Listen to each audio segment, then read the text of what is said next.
Hello and welcome. Welcome to the channel. My name is Kubeir. I'm a CICC licensed immigration consultant, and today, being another Saturday, we are back with our weekly roundup. Now, today's weekly roundup is a little bit more, I wouldn't say special, but there is something huge that has just come to attention, come to notice, and this is something which we want to talk about, and this has to do with the postgraduate work permits. Now, we talk about different aspects of Canadian immigration, including international students, international workers, of course, PR pathways, refugees, citizens, and everybody else that can be impacted with Canadian immigration and the processes. But this is particularly quite,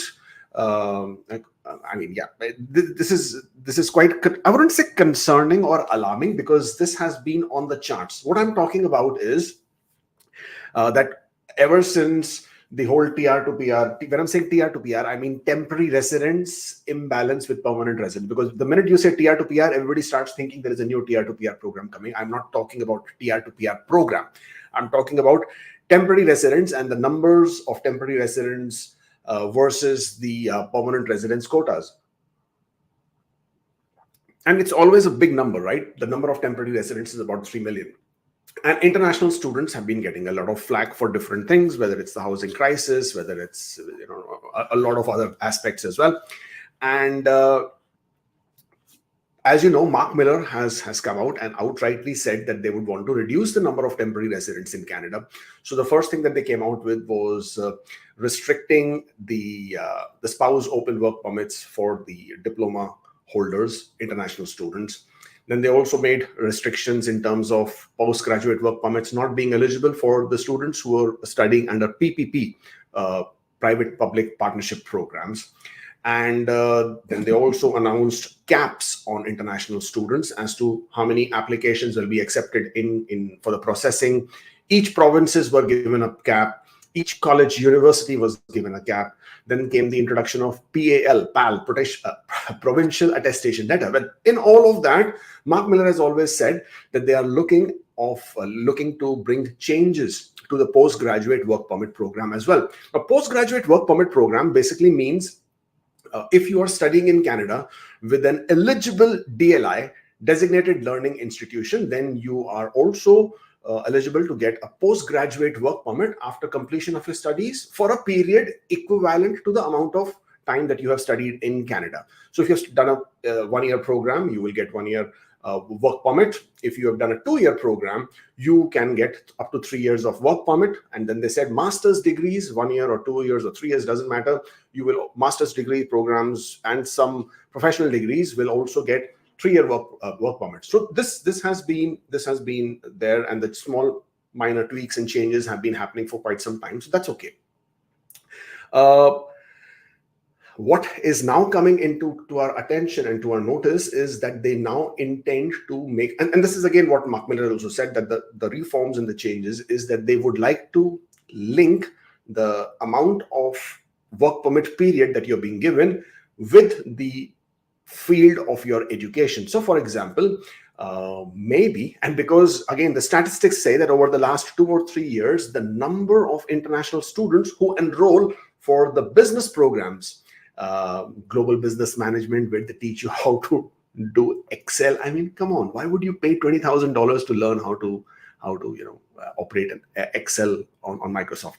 But anyways, so people who are studying business programs may again, I say that with maybe impacted the most, because IRCC is planning to link the field of education. So what kind of education, what program you are studying, they are looking to link it with a specific occupational codes, and only if you are going to be studying in specific fields which are related to certain occupations, which are then considered as labor market priorities, only then you may get 1-year work permit or longer.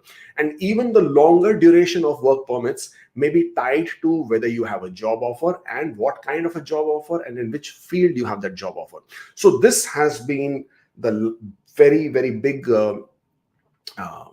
this is what we have come to know as a change which is being proposed. As of right now, this is proposed, guys. I will repeat it again. This is proposed. This is not being implemented, because I know all of us get very hyper very quickly, and you will start seeing videos on TikTok, etc., all announcing doomsday for international students. It is not so at this point of time. However, as and how we come to know of these kind of proposed changes, it's very important to talk about it. It's very important to be aware of it, so that if you have any other plans in your future, as you're proposing, as you're choosing to come to Canada, then being aware of these proposals and being aware of these forthcoming changes, you may be able to course correct, you may be able to tweak your plans, or probably give up the plans completely. So this is what we're going to talk about a bit later into the video today when we get to that section. But starting right now is our weekly roundup.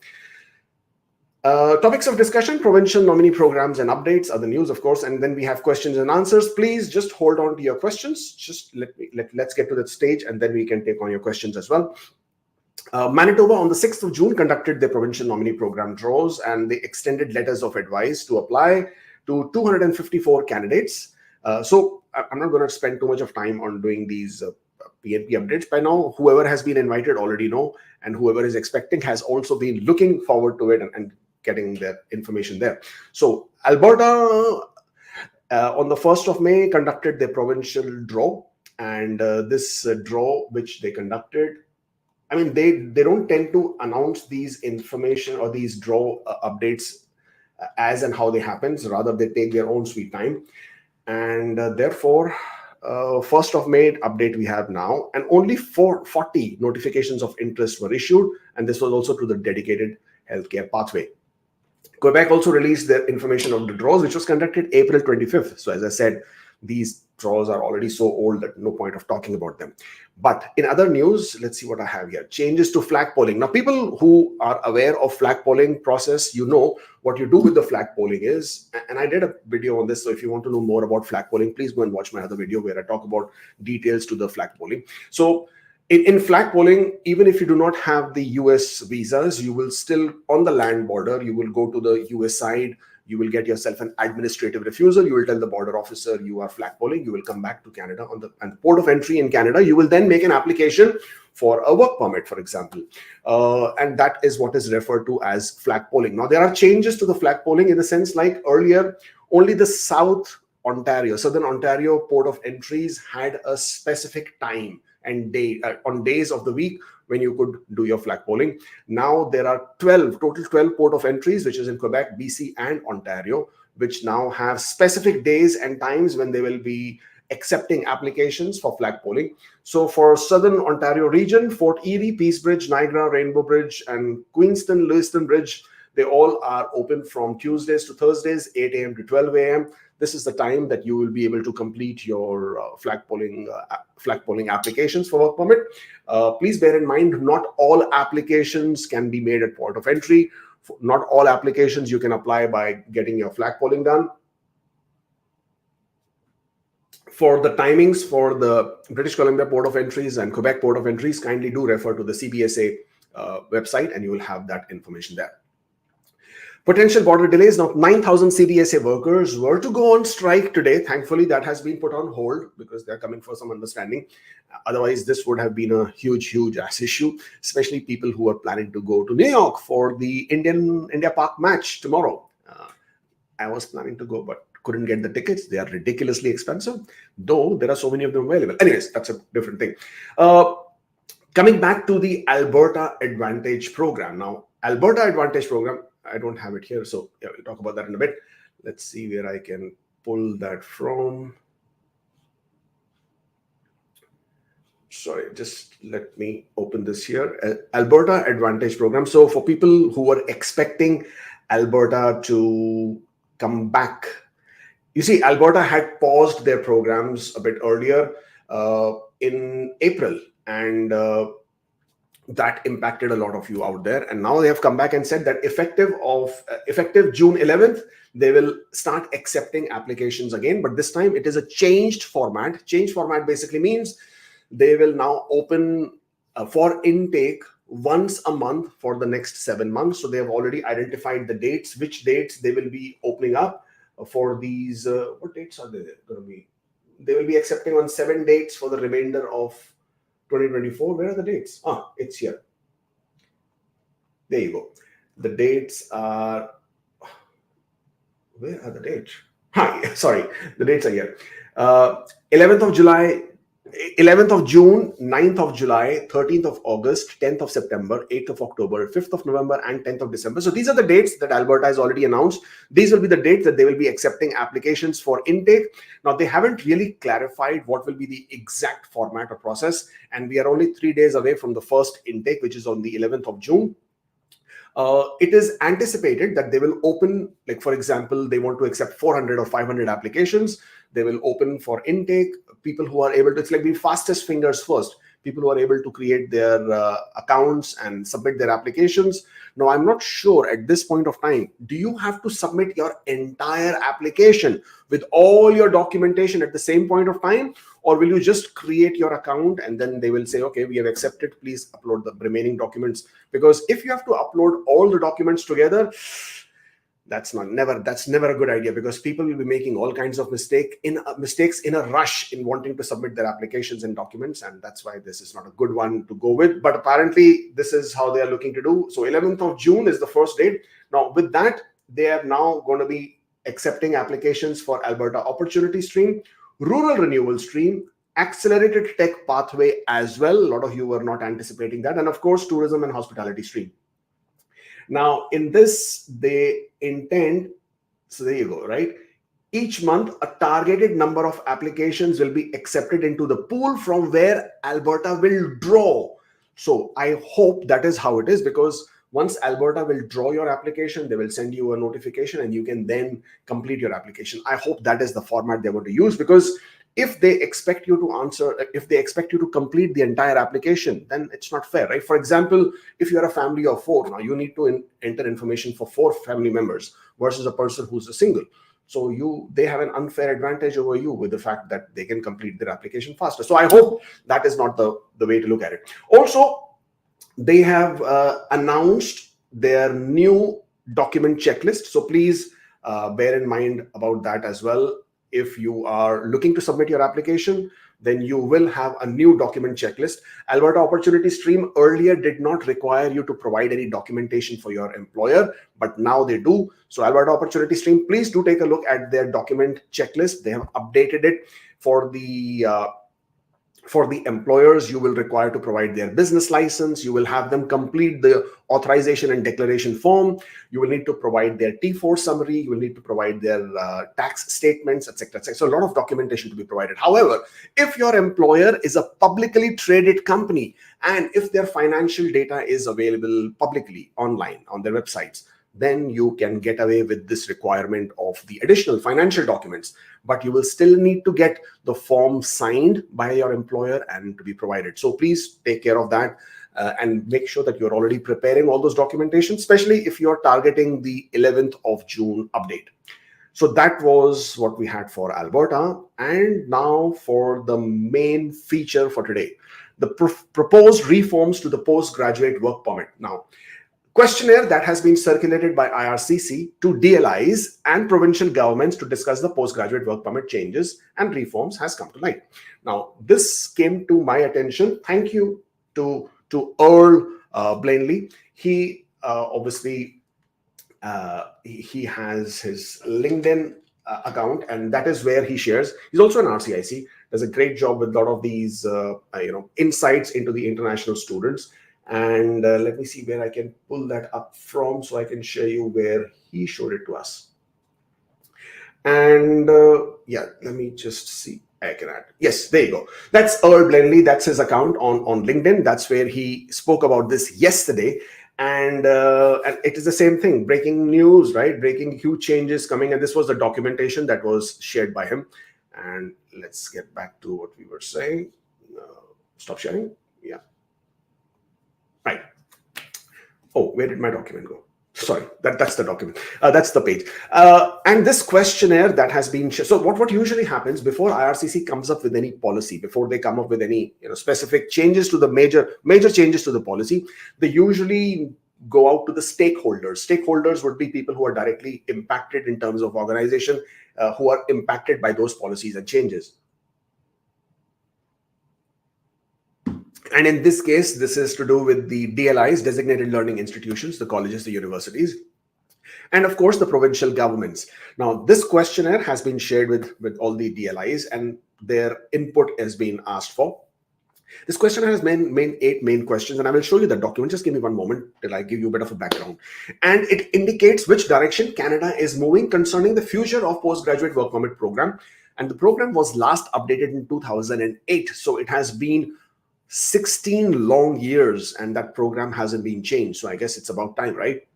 Now, the proposed changes are to align the post-graduation work permit program and the eligibility with the labor market needs while reducing the overall volume of postgraduate work permit holders. So they want to reduce those numbers and increase the likelihood that international students have labor market outcomes commensurate with their education and training. So that's the whole point. Now, this is the document on your screen right now. It's postgraduate work permit calibration to labor market needs. I just read that first paragraph for you. And this is being mapped with NOCs. NOCs mean National Occupation Classification Codes.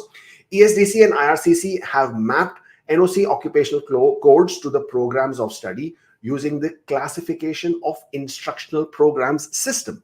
So this mapping has already been done. And this shows that which program of study corresponds to which kind of requirement, or what kind of, for example, if you're working in a specific job, what kind of certifications or what kind of education you require in order to perform that job. So that mapping has already been done. And for example, they've given you a question. They're giving an example of a carpenter here. The carpenter's NOC code is mapped to any of these three programs of studies. For example, construction trades, carpentry, woodworking, and woodworking general. So this is what gives you an idea. And it says, these are the 8 questions that have been shared with the DLIs. It says, if postgraduate work permit eligibility were restricted based solely on the occupations in shortage and corresponding programs of study, which occupations should be included based on your needs in your area? Now, when it says needs in your area, this question is primarily targeting the provinces, right? And they're telling them that you let us know which occupations are basically in need. Please indicate if there are any occupations in shortage that should have reflected, that should have been reflected in the mapping document along with your rationale. So this question primarily, I'm sure, is for the provinces. It cannot be for the colleges. Second one is, what, if any, cohorts should be exempted from these changes, such as francophone students or graduate degree programs or other? Please indicate the rationale. Again, this probably has to do with the provinces as well as the colleges, where they're asking, is there any specific kind of programs that should not be included in these changes, and they can continue having a postgraduate work permits? Again, this is subject to discussions and rationale as provided. Question number 3 was, should international students be required to demonstrate proof of a job offer aligned with the occupational shortage list in order to hold a postgraduate work permit beyond 1 year? Now, this will probably have a huge impact for those students who are doing a 2-year program, or students who are probably doing a 1 year and a 1 year stacking program. So you do 1 year program, then you do another 1 year program because you want to get a 3-year work permit. Such a change, which is question number 3, is probably going to impact them, because you might be given a 1 year work permit and then you will be expected to show that you have a job offer, which is in an occupation, which is a priority at that point of time. So this is something to, which is going to impact, have a far sweeping impact completely. Fourth one is, should any other eligibility criteria, language, provincial support, etc., apart from a job offer be applied to postgraduate work permit holders seeking to extend their permit past 1 year? Now, I have seen this question past 1 year in question number 3 and 4. So I'm assuming that in most cases, the duration of the work permits is going to be reduced to 1 year. And then from 1 year, if you want an extension after 1 year, then you probably will have to comply with these additional requirements. Fifth one, it says, what is your view of applying these labor market-based changes to postgraduate work permit eligibility to all graduates upon announcement this year? Now, this year, oh boy. Now, I do not know what this year is meant. Yeah, but I mean, what does this year means? This year means this year, right? We are in 2024. This document has come to us only now. Now, you see the second part of this.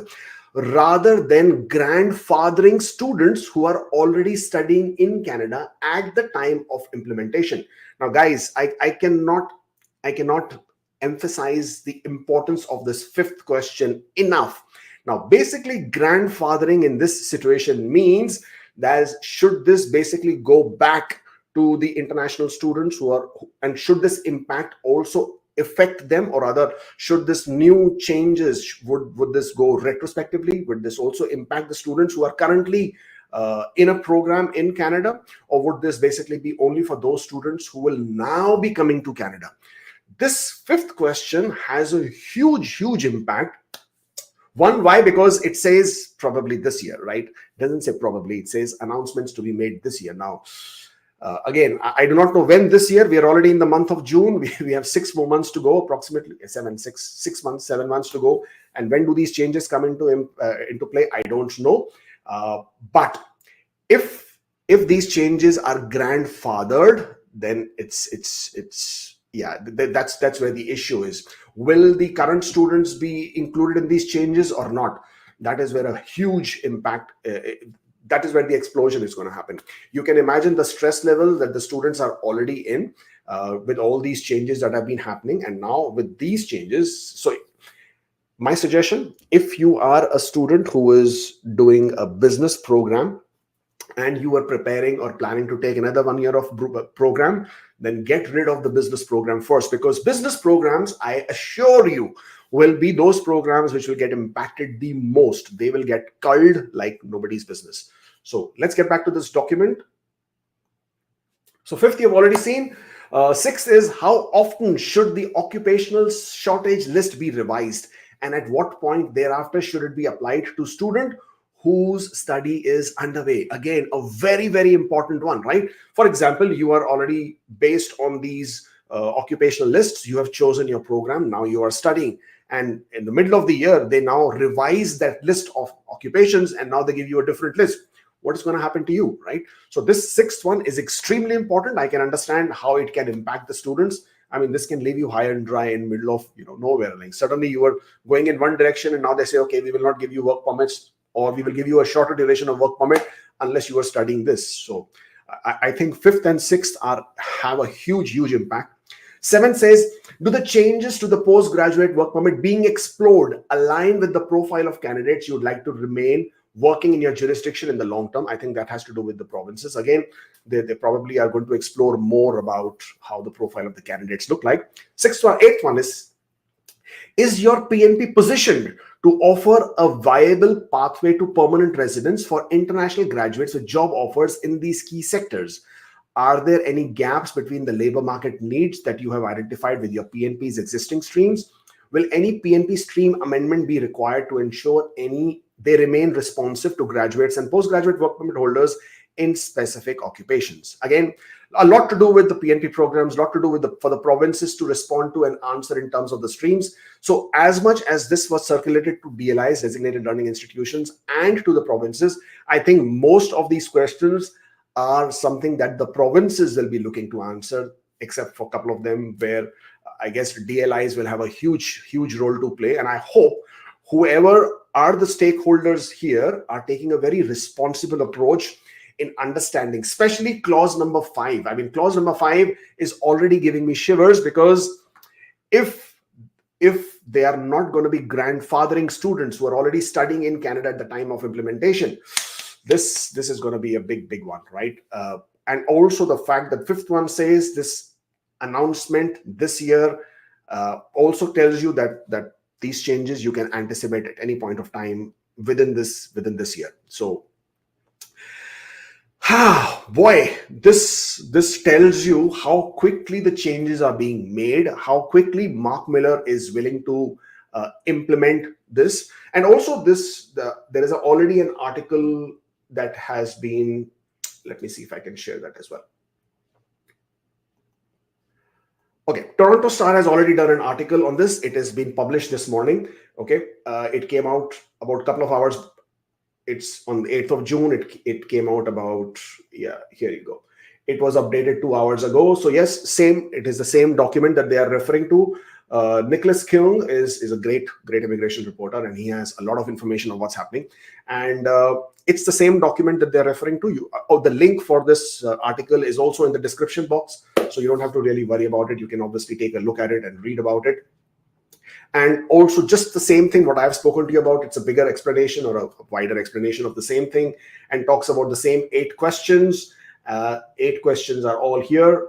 You can also take a look at those questions if you are wondering how you can get a copy of this document. So you can also take a look at this article and probably have another perspective to it. Okay, what else have we got? That's it. That's all I have for you in our weekly roundup. Do connect with us on all the social media platforms: Instagram, Facebook, Twitter. We are also there on TikTok for some really odd reason. And as they say, if you're here, then like, share, subscribe, because that's what you should do with any YouTube video if you are really, if it's giving you any value. And if it's not this channel, I don't know where you would want to go and with regards to your Canadian immigration updates, right? So yes, let's get a like there, let's get a share there, and let's get a subscribe so we can get moving. On to the questions. Okay. Yeah, there's some silly comments there. I'm not going to highlight them, but some people who are talking about Mark Miller, Mark Miller, what doesn't care about thoughts and feeling, okay, let's get this right. Mark Miller is a minister for Canada. He's immigration minister of Canada, and whatever he is going to do is always going to be for the benefit of Canada, Canadian government, Canadian permanent residents, Canadian citizens. Always, always, always. Canada will never ever want to do anything for the benefit or with the intention to give you benefit if you are not Canadian or if you're not a Canadian resident. So always have that rationale in your mind whenever you look at these factors. So if you think Canada, if Mark Miller does not have your interest at heart, of course he doesn't have your interest at heart, because his interest is in Canadian, his is a Canadian interest, so he can't have your interest at heart. His interest is only good with Canadian interest. And the way things have happened over the last 2 or 3 years, you will have to agree that there were some very, very inappropriate decisions, incorrect decisions made with regards to Canadian immigration.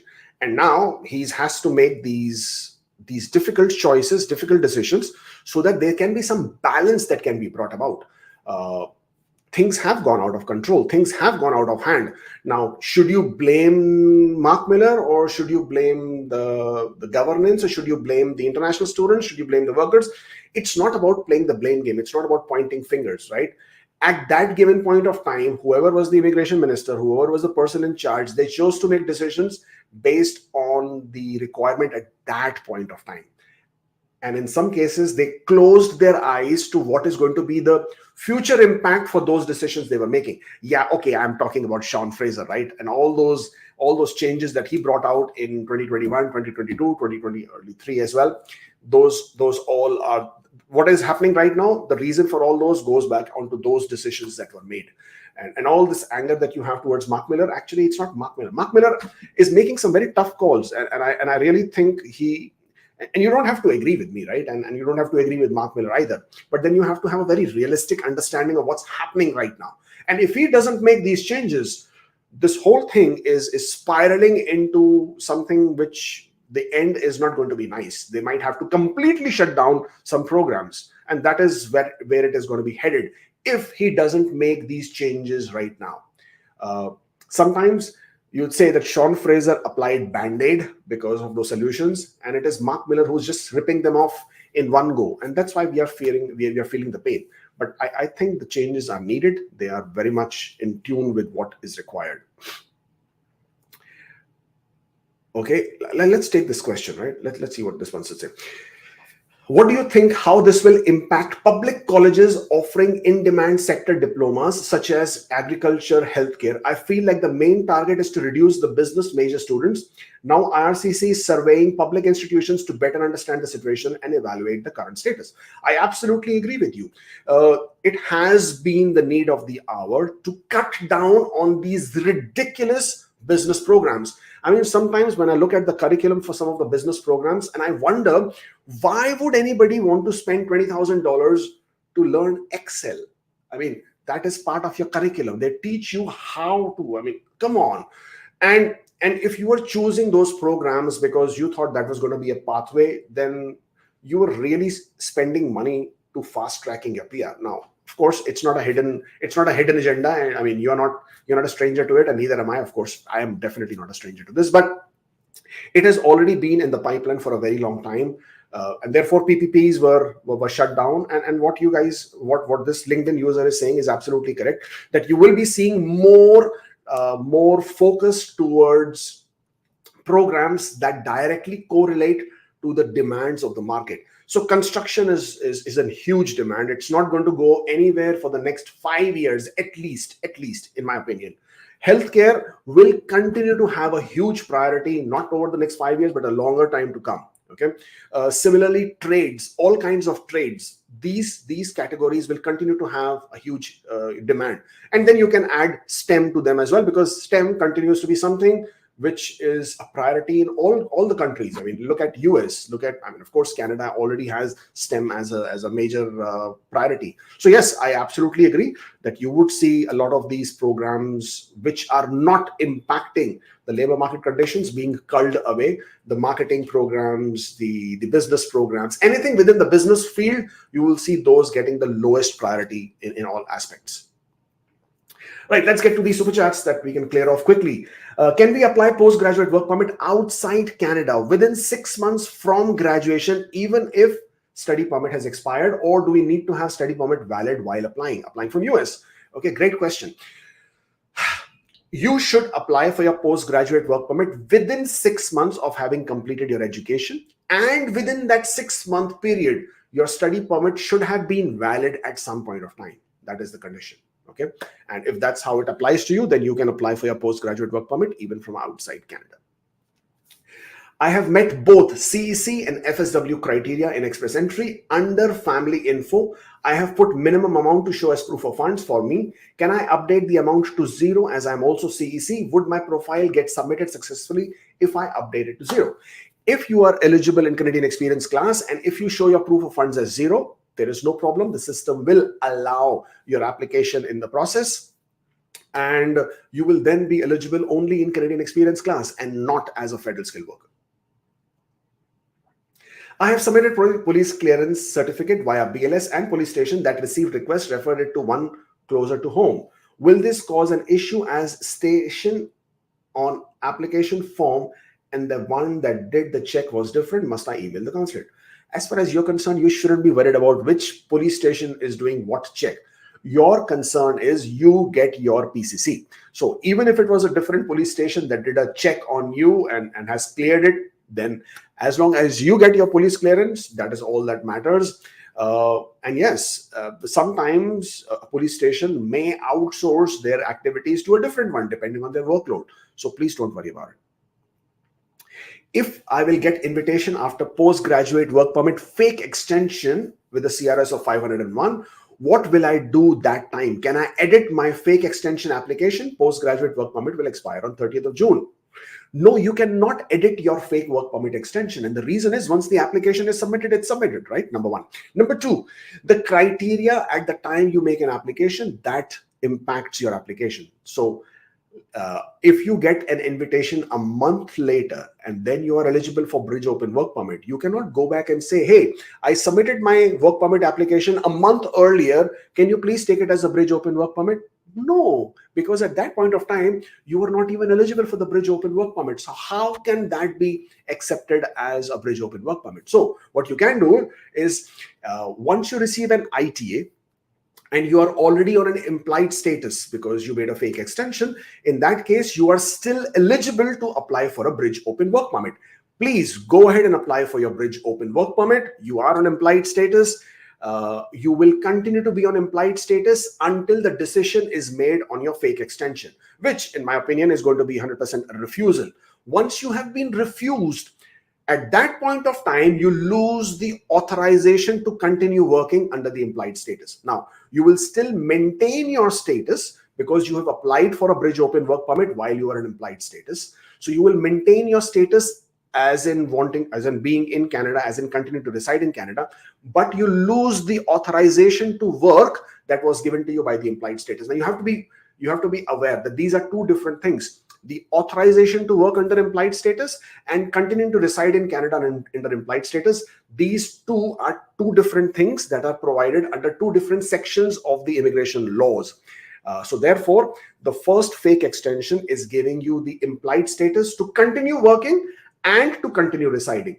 Once that application has been refused because you applied for bridge open work permit during the implied status, your authorization to work is now completely done, finished. You can no longer work, but you can continue being in Canada until the decision has been made on your bridge open work permit. Please bear this in mind. Please be aware of this. Do not continue working once your fake extension is refused, thinking that you applied for bridge open work permit, so you're on an implied status. You have to be aware of this law, because if you are working illegally, then that can have a huge negative impact on your application. I hope this clarifies. If not, rewind this video and listen to this again until it sits in your head. I have an AOR. Can we answer yes to sibling? I have Canada in my sister's EE profile. I don't know what you mean.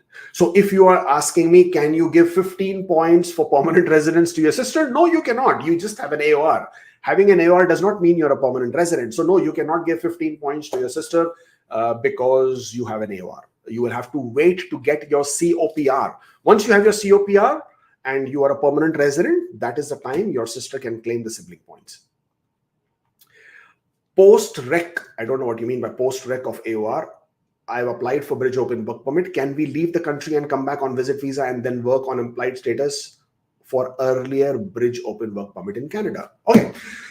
So your post AOR, you can apply for bridge open work permit, and now you're in implied status. And if you have a TRV, you can leave Canada, you can return back. Once you return back, you are no longer on an implied status. The implied status that you had to continue working on your bridge open work permit, because you were on implied status, that implied status is gone. So now you've entered Canada as a temporary resident visitor. Okay, you are just a visitor and you can no longer work. You have to wait till your bridge open work permit is approved. Once your work permit is approved, then you can start working. I live in Ontario but work from home to a Quebec firm. An employer is ready to apply for CAQ. Can I claim valid job offer points in express entry? Do I have issue in future? Yes, this is a good question. Now, this is one of those severe catch-22 situation. You want to claim points for a job offer in Quebec.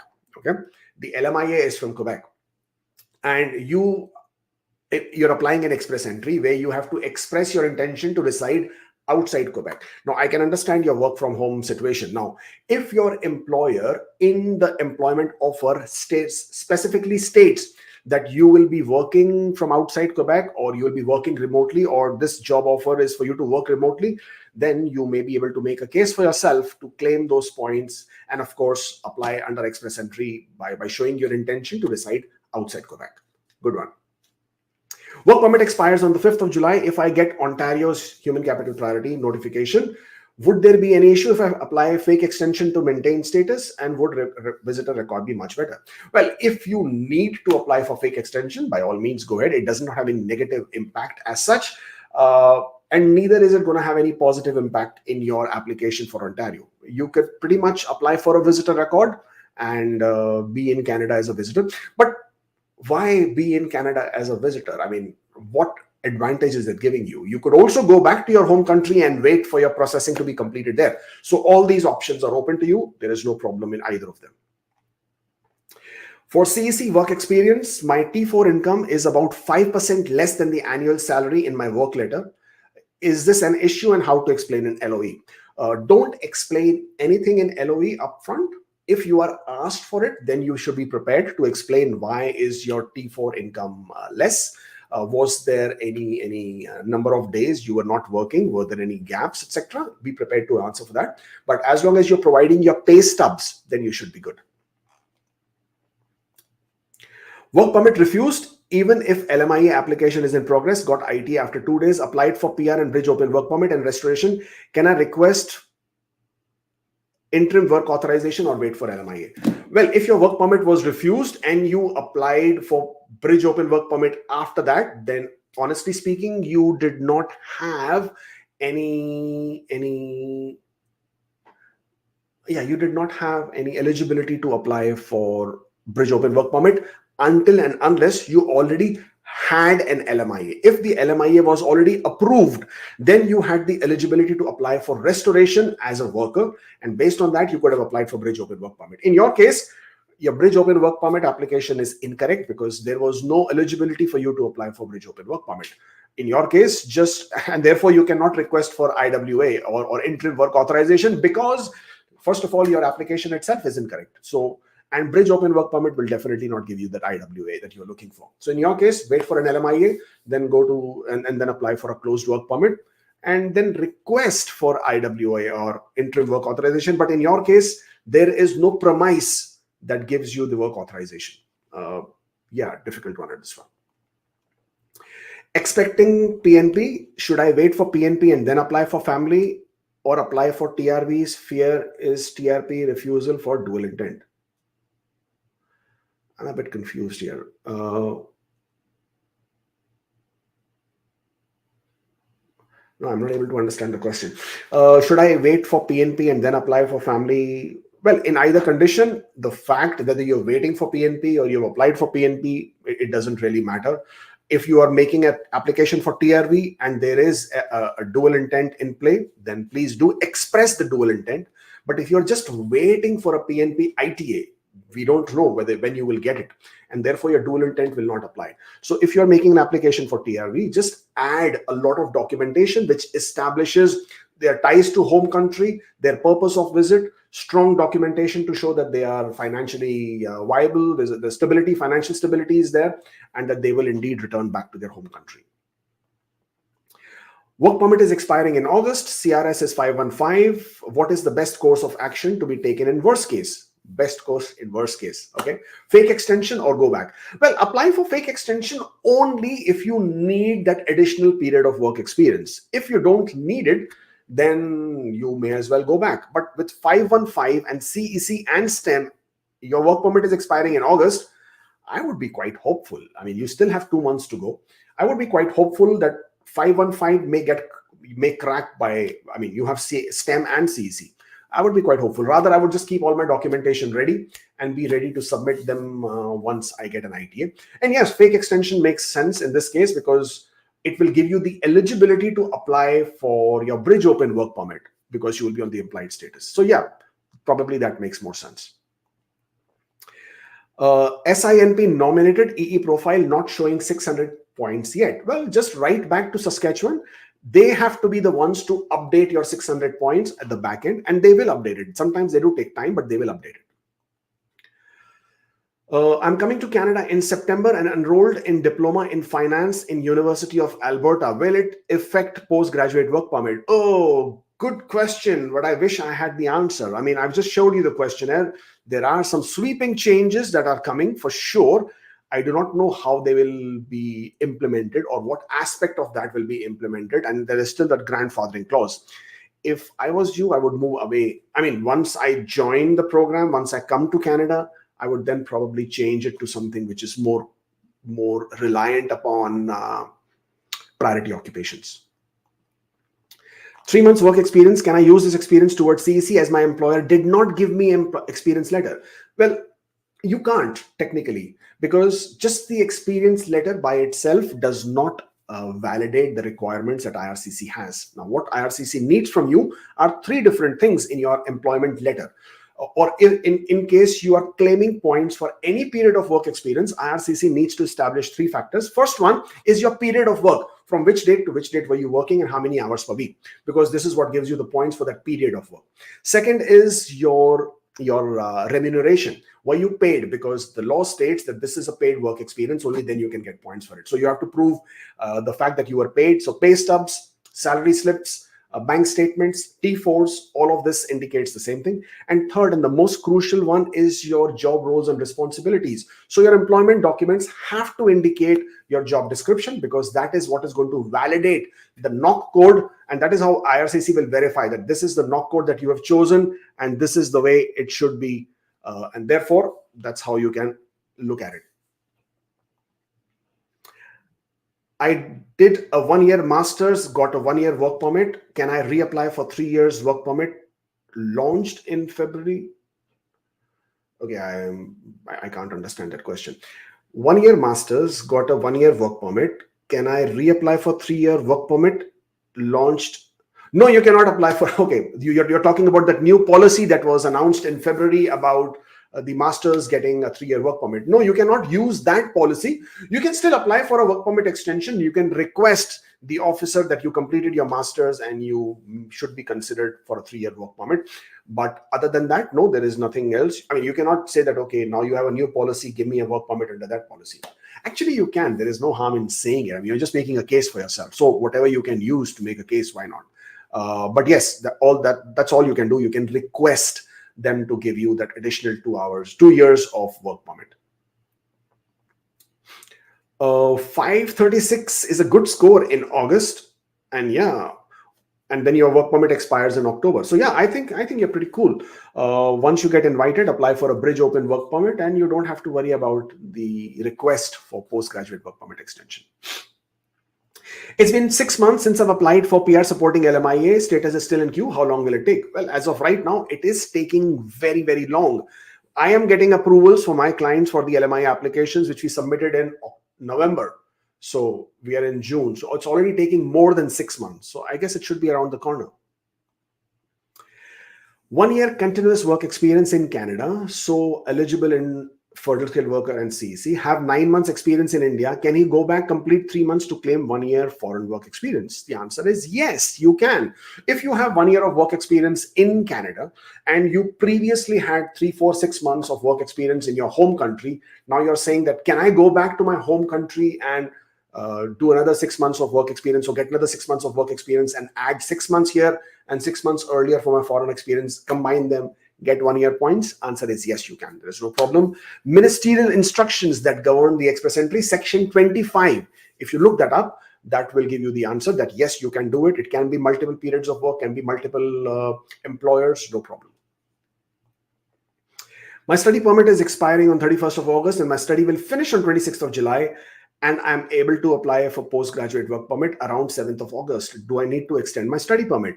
My suggestion is yes, please apply for extension of study permit immediately, because that will then allow you to apply for postgraduate work permit and be on implied status. So that is what is required for you to have a valid study permit, so you can be on the implied status and start working the day you apply for postgraduate work permit. Otherwise, you can still apply for your postgraduate work permit on 7th of August. But since your study permit has already expired, you will be eligible, of course, but you cannot work until your postgraduate work permit has been approved. So if you want to take advantage of that implied status so that you can start working immediately on application of postgraduate work permit, then my suggestion is to immediately apply for a study permit extension so that you can get one, have one valid, and then apply for your postgraduate work permit. Do I need a minimum of CLB 7 to open profile under French proficiency, or can I open with lower marks than CLB 7?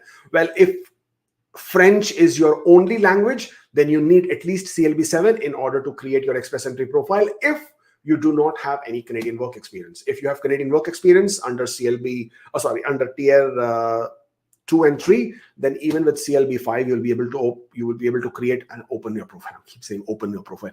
You will be able to create your profile, but if you are a foreign federal skilled worker, then you will need at least CLB 7.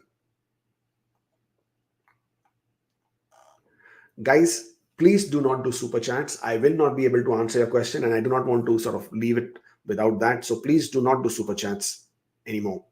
Thank you.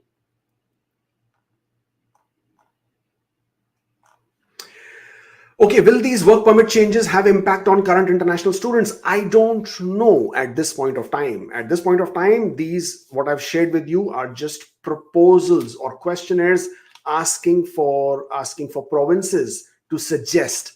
So dependent on how these questions have been answered and what is the final decision that has been taken, the changes will be announced. I'm hoping that the current students are not impacted because it's not their fault, but I don't know at this point of time. Can I extend spouse open work permit while we are outside of Canada? I just graduated and I'm not working in Canada And what are the minimum requirements for postgraduate work permit extension for spouse while both outside Canada? No, you cannot. And the reason why you cannot apply for an extension of your spouse's open work permit is because, first of all, you have to have, if you're applying for postgraduate work permit, you have to be working. As a worker, if you are not working, you cannot apply for your spouse's open work permit. So you are not meeting the first criteria or condition itself, that if you're applying for your spouse's open work permit based on your work permit, which you will be applying for, then you have to be working at that point of time, and you have to provide your employment letters and pay stubs. So in your case, you're not eligible. I'm working for 2 years, but 1 year is maternity leave, but it counts points for 2 years. How to mention an EE? I'm currently working. Well, in your case, then you should show in your express entry profile only 1 year of work.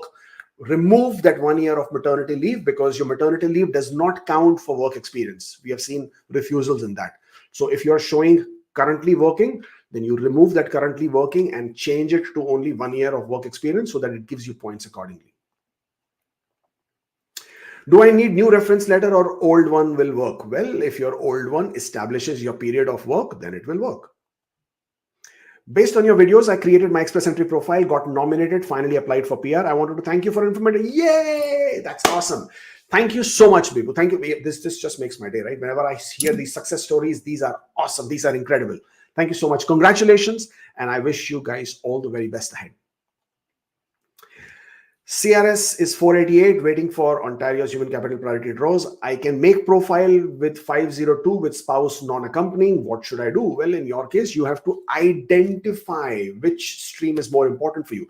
Right now, I would stick with 488. Why? Because 502 is a bit far off. I don't expect 502 to be invited anytime soon. It might be a few draws before 502 gets hit. Therefore, I will stick with 488 for the time being, and then once the scores are coming closer to 502, maybe then be motivated to make a 502.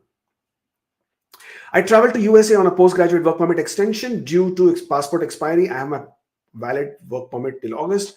Will it still make me eligible to work? I traveled to USA, postgraduate work permit extension due to passport expiry. Listen, I'm not able to understand your question, but if you have a valid work permit and you are back in Canada, you can continue to work. There is no problem with that. Asking for my friend, he already applied for fake extension. So can he apply for second time after this? And can he? No, you cannot apply again and again for fake extensions. I mean, come on, this is not some sort of a joke, right? No, you cannot apply for a second extension. And even if you want to apply for a second extension, nobody can stop you, but it does not give you implied status. It does not give you authorization to work. It does not give you authorization to stay in Canada. Technically, you have no status there at all. For CEC, only CAD diploma is good or transcript is needed? You need both. You need your diploma, you need your completion letter, and you need your transcripts, all of it. It's urgent. Please tell me how much money you make from YouTube. Oh, good question.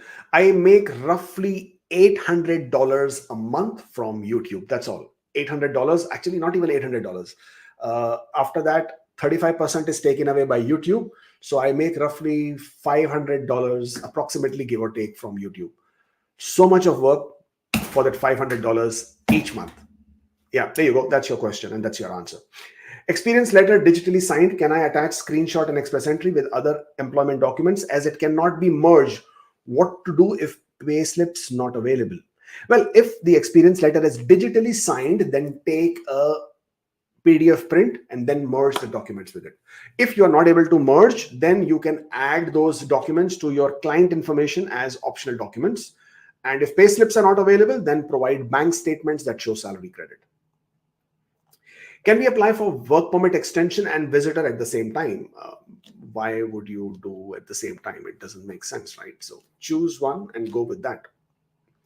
Can I store my work status by applying for Bridge Open Work Permit if I received AOR within 90 days of expired work permit? No, you cannot, because the requirement to apply for Bridge Open Work Permit is that either you're on implied status or you are eligible to apply for restoration of status. In your case, you are not eligible to apply for restoration of status because there is no eligibility for you to apply for any specific work permit. Because there is no work permit eligibility for you, you cannot apply for your restoration to worker, and therefore, unfortunately, you can't apply for Bridge Open Work Permit. IRCC is going to change postgraduate work permit eligibility in terms of student profile, like part-time student in last semester. No, at this point of time, those criterias are not being changed. The requirement is still the same. You are eligible for postgraduate work permit if you have maintained full-time status during your entire period of study, except for the last semester where you may have been a part-time student. That eligibility still stays. Nothing changes there, or nothing has been proposed there. My work permit expires in October and my LMIA application is in process. If the LMIA isn't approved before expiry, what legal options do I have to maintain my authorized work status in Canada? Well, you can still make an application for a closed work permit by providing proof that you have applied for the LMIA. Provide the LMIA application number and all the details of your LMIA. And IRCC will wait for the LMIA to be processed. IRCC can always ask you to provide a copy of the LMIA, in which case you can provide them explanation that it is taking slightly longer. You can provide them with the current status, and IRCC should hopefully wait for you. Yeah, so you can still apply for a work permit on the basis that an LMIA application has been submitted by providing the LMIA application number and the screenshots of your ESDC portal. Applied for visitor record and work permit extension before postgraduate work permit expired, received a nomination in May, employer will pay compliance fee, options for new work permit. Well, because you are on implied status, you can apply for work permit by paying the compliance fee. However, once your work permit extension, which you have applied for, is refused, then you can no longer work and you will have to wait until your work permit that you are applying for based on the Manitoba nomination. Until that is approved, you will not be able to work. Coming to Canada in September, learning French and clear A2 exam after 12th. Is it a good decision or not? Well, after 12th, at this point of time, I will not recommend. I would usually recommend that you complete your education, at least your bachelor's degree, and then come to Canada for your higher studies. But if you are excelling in French, and if French proficiency is something which you can bank on, then you might be able to use it. Otherwise, probably not. Or choose a diploma which is in a priority occupation. How to fill experience in EE if I worked more than 20 hours in 2023 during study permit as per the law and continued the same job and got that experience letter from that date? Well, there is nothing to fill in that case, because any work experience that you gained while you were studying in Canada does not count for any work experience points, that CRS points, in your Express Entry profile. So there is nothing to fill. You will mention all that period of work after you receive an ITA in your personal history. As of right now, in your Express Entry profile, there is nothing to fill. You can't fill any of that. And whenever you started working full-time for that employer, after you had applied for postgraduate work permit, so you make an entry for your work experience starting from the time you started working on a postgraduate work permit. That's it. Guys, please don't do super chat. I will not be answering to any more than next couple of questions, so please don't do super chats. If we are outside of Canada, but I'm working for a NOC-B job, can I extend spouse open work permit? I have pay stubs and experience letters from where to extend. If you are outside of Canada, but I'm working for a NOC-B job. Well, if you're working for an employer while you are outside Canada, then that is not considered as Canadian experience. Ideally, you should be back in Canada. If you wish to take a chance, you can, and you can still apply for it. It will be a chance. I don't promise you whether you'll get approved or not. And to make an application, you will have to apply online. Do you have any idea about the time it will take for IRCC to give the letter requesting Malaysia Good Governance Certificate? Usually, they will issue it once the R10 checks have been completed or closer to that. So from the AOR, once you've submitted your PR application, except within 45 days as of right now, 45 days to 60 days is what it is taking right now. Nothing here, nothing here. 1 year experience, but no pay slips, worked on cash, but employer mentioned paid in cash in a reference letter. Do I need additional documentation? In such cases, I usually recommend that you also obtain a cash salary certificate. Ask the employer to write that for you in addition to your work letter, and you should be good. Currently working at 507, score can go to 523. Any chance if CEC draws can come to 507? I think you should work on your IELTS if you can and get to 523. That would be ideal.